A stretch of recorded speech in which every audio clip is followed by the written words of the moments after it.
Assalamualaikum warahmatullahi wabarakatuh. Selamat datang di Yosi Onga Channel. Insya Allah channel ini akan memberikan informasi tentang tempat-tempat pariwisata yang menarik.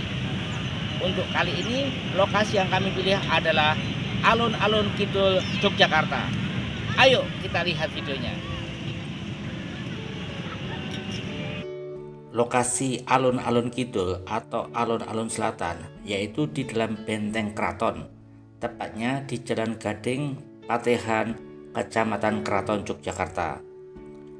Di tengah Alun-Alun Kidul terdapat dua buah pohon beringin yang dinamakan supit urang dan dipagari dengan menggunakan ornamen yang berupa bulatan dan bentuk bujur sangkar. Pagar tersebut disebut dengan ringin kurung. Alun-alun Kidul tersebut dibangun oleh Pangeran Mangkubumi, yaitu Raja Jogja yang bergelar Sri Sultan Hamengkubuwono I yang memerintah pada tahun 1755 sampai 1792 Masehi. Alun-alun Kidul ini berukuran sekitar 150 kali 150 meter dengan 5 bukaan sebagai jalan keluar masuk menuju lokasi. 1. Jalan Langan Nastran Lor. 2. Jalan Langan Nastran Kidul. 3. Jalan Patehan Lor. 4. Jalan Ngadi Suryan. 5. Jalan Gading.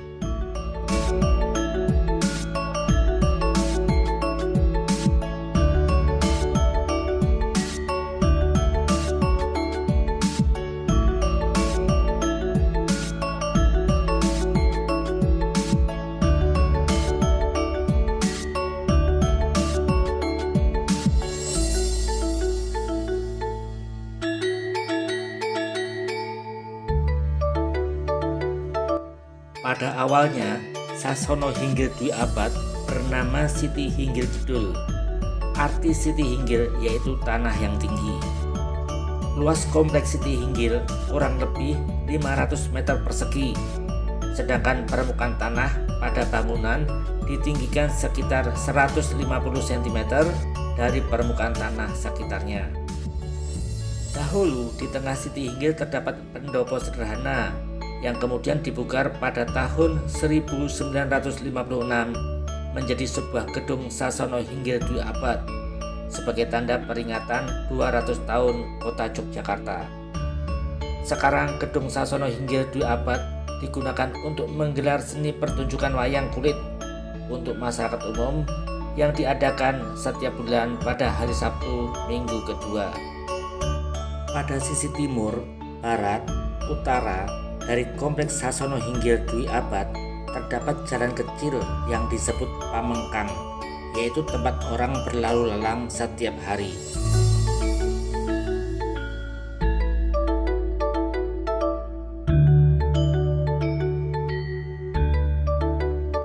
Pada pagi hari, banyak masyarakat yang datang ke Alun-Alun Kidul untuk berolahraga seperti jalan santai, jogging, sepeda santai, dan lain-lain.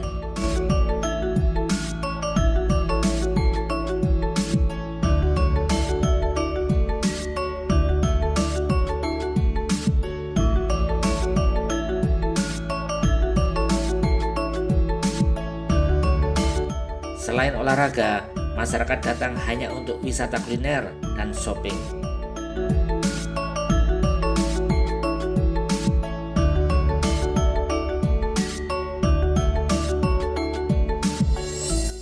Kebersihan lingkungan di Alun-Alun Kidul belum maksimal.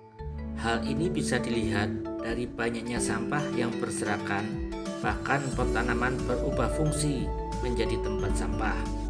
Oleh karena itu, diperlukan kesadaran masyarakat atau pengunjung untuk menjaga kebersihan di lingkungan Alun-Alun Kidul.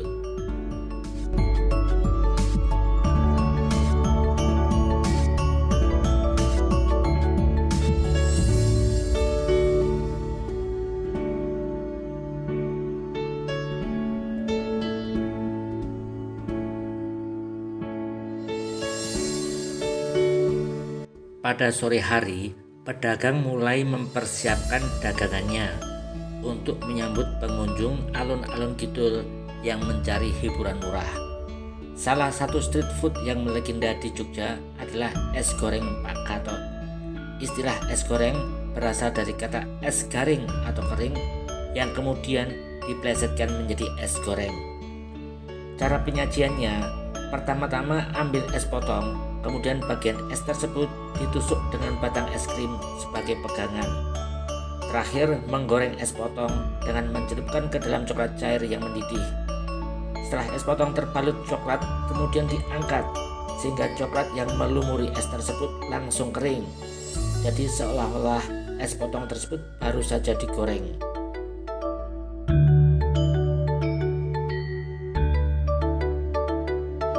Pada sore hari, anak-anak sangat antusias bermain di alun-alun kidul karena banyak pedagang yang menjajakan mainan dagangannya, misalnya gelembung sabun. Dengan harga Rp5.000, mereka bisa membeli gelembung sabun dan memainkannya, sehingga banyak gelembung sabun yang berterbangan di udara. Bahkan tanpa membeli gelembung sabun, anak-anak tetap bisa bermain dengan mengejar gelembung sabun yang keluar dari tangkai peniup gelembung yang digerakkan ke kanan ke kiri oleh pedagangnya.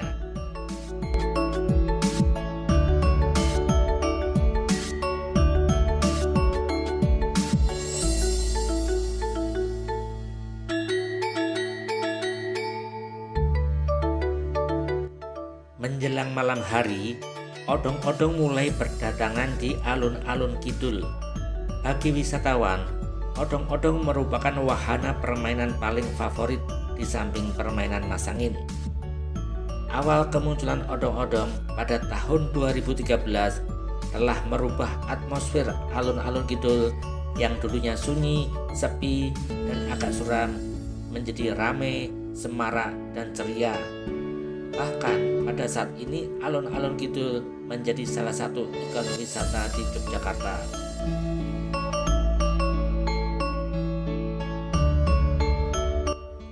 Odong-odong sebenarnya adalah mobil hias yang digowes seperti sepeda.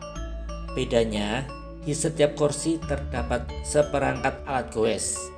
Tujuannya agar laju odong-odong bisa lebih cepat dan ringan. Tarif odong-odong untuk satu kali putaran mengelilingi alun-alun kidul sebesar Rp60.000, sedangkan untuk 2 kali putaran sebesar Rp100.000.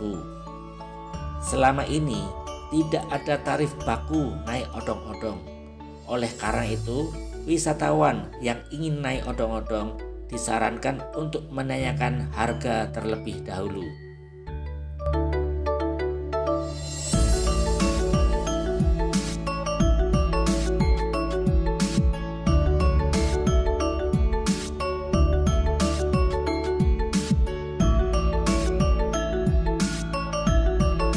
Pada malam hari, anak-anak masih bisa bermain sekaligus mengasah kreativitas, melatih keterampilan motorik, dan meningkatkan kepercayaan diri dengan mewarnai gambar. Di alun-alun kidul dengan harga Rp15.000, seorang anak sudah bisa mengekspresikan imajinasinya dengan mewarnai lukisan di atas kanvas kertas menggunakan cat air. Permainan lain yang tersedia di sana yang bisa menimbulkan minat wisatawan untuk mencoba adalah permainan egrang. Egrang ini adalah permainan tradisional yang menggunakan tongkat panjang yang terbuat dari bambu, di mana seseorang bisa berdiri di atasnya, kemudian berjalan dalam jarak atau waktu tertentu. Permainan masangan ini sangat favorit di alun-alun kidul. Wisatawan di segala usia dibuat penasaran untuk mencoba permainan ini. Masangin singkatan dari masuk dua beringin. Aturan mainnya hanya menutup mata lalu berjalan lurus sekitar 20 meter dari depan Sasono Hinggil menuju tengah-tengah ringin kurung. Permainan ini sangat sederhana, akan tetapi banyak orang yang gagal masuk di tengah-tengah ringin. Ada yang berjalan 360 derajat, artinya dia berjalan muter kembali ke tempat asal. Melihat tingkah laku para pemain masangin saja sudah menimbulkan kegembiraan. Kita bisa melihat karakter dan strategi mereka. Ada yang berjalan dengan percaya diri, melangkah dengan pasti dan cepat, tetapi hasilnya menabrak ringin kurung.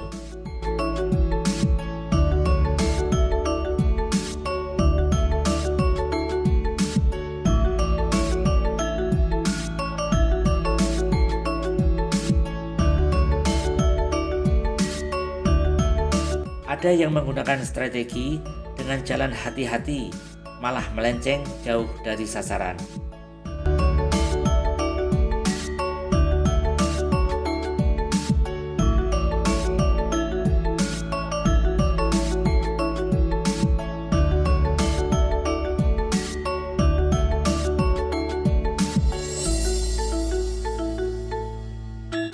Bahkan pemain yang berjalan tegap dengan langkah panjang selayaknya baris berbaris pun mengalami kegagalan. Kegagalan inilah yang membuat orang-orang penasaran dan ingin mencoba masangin. Hanya dengan uang Rp5.000 kita bisa menyewa tutup mata untuk bermain masangin. Bahkan hanya dengan sapu tangan tanpa sewa tutup mata pun kita tetap diperbolehkan bermain masangin.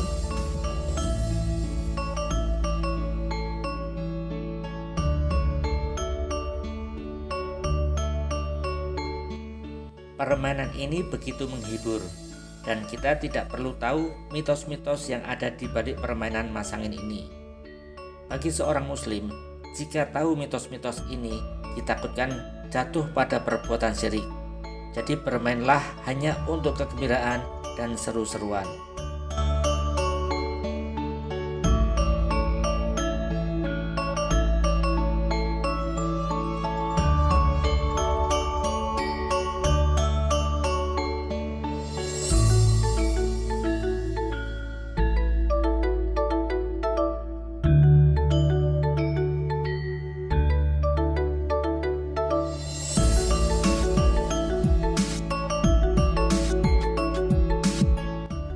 Alun-alun kidul juga menawarkan suasana santai, seperti pengunjung yang hanya duduk-duduk lesehan sambil mengobrol bersama teman atau keluarga.